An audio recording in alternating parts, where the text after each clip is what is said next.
Hi, everybody. Welcome to the next episode of Unplugged by Shape America.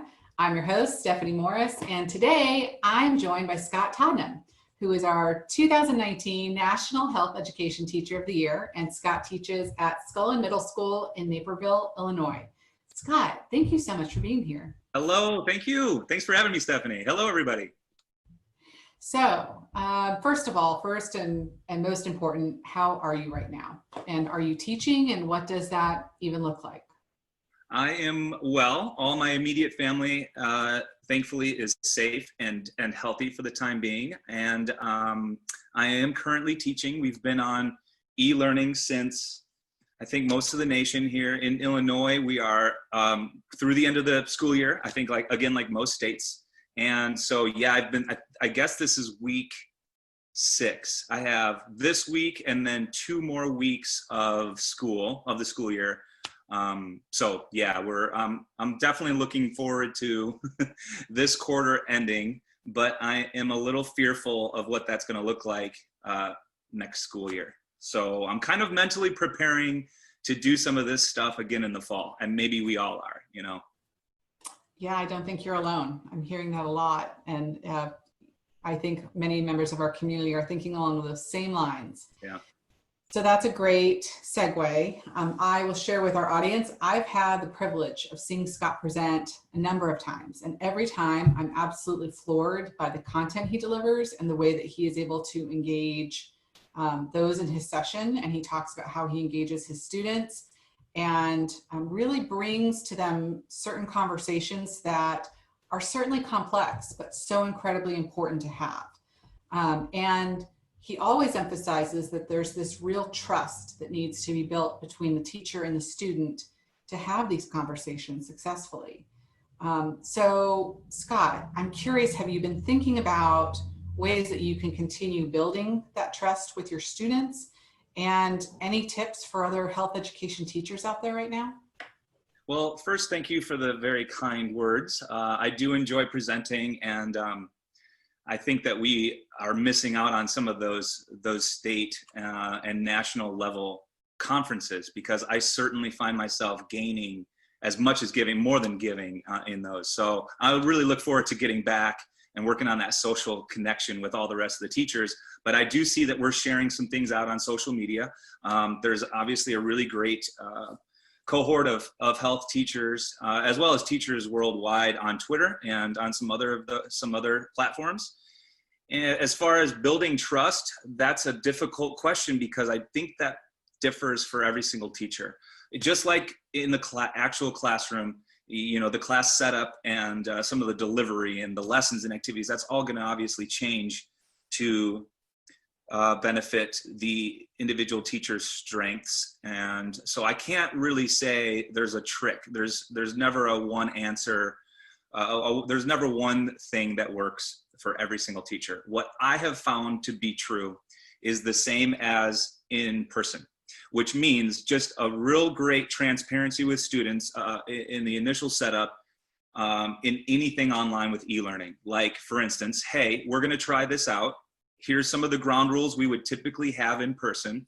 And maybe ground rules isn't the right word, but here's the respect that usually happens. Here's some of the criteria that needs to take place if we're going to have some tough discussions online, or difficult concepts presented, like drug use, sexual wellness, mental health. Right now, this week especially, we've done some things with depression and suicide at my 8th grade level. So just establishing some of those initial, again, ground rules, I guess, if you want to call them, they matter just as much online. I've seen some outstanding things that other teachers have posted, like Kimberly O'Hara out there, Jeff Bartlett, Andy Milne, Andy Horn, you know, the names that you would constantly see out there doing great work in the classroom are doing the same type of thing online. So that's worth checking out and seeing what they had for verbiage, you know. But I'm getting long-winded here. I think just being transparent and seeing as much, and seeing if you can transfer as much of that online with e-learning to students that they're already feeling. Like, I don't know how this is going to go. This is the first time I've ever had to do this. And just saying that, you know, whether in the video or in writing. I'm looking for feedback, so please give feedback on how this goes. But anyway, so that's what I found to be worthwhile, and it goes a long way. And I think students really do want that connection, and they need the difficult topics, even if it's through a screen.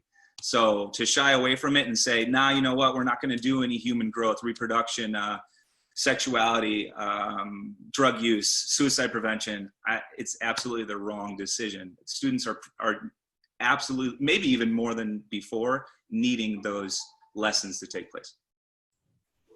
I think that is great advice and really thoughtful commentary. So thank you, Scott. Are there any positive aspects of this moment in time that you're seeing for health education or experiencing?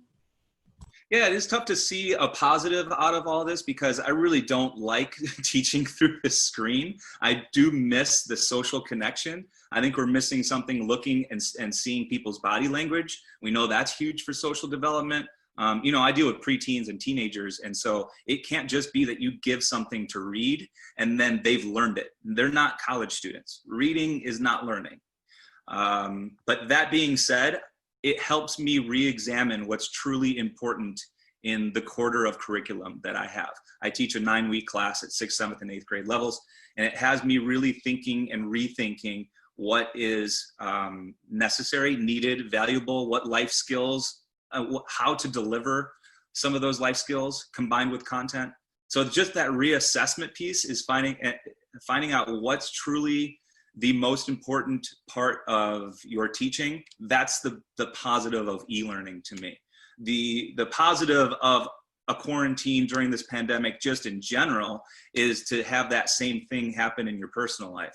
Just that reassessment, what is truly important to me. I think what we're finding to be true is it's family, it's friends, it's our mental health and stress management. And so I think people worldwide are finding that to be true, which is what health is. It's physical, mental, and social well-being. We're finding that we're getting to our roots of what's important, and livelihood and health is absolutely it. So many good points. I completely agree with you. And it's really good to reflect on all of that and really take nothing for granted right now. Yeah, true. Thank you very much. Sure. I also want to mention to our audience that Scott is the author of this fabulous book, Growing Up Great, the Ultimate Puberty Book for Boys. I am the proud owner of a copy. My son and I are reading this together. It's been just absolutely terrific. Scott, tell us a little bit about what inspired you to write this book.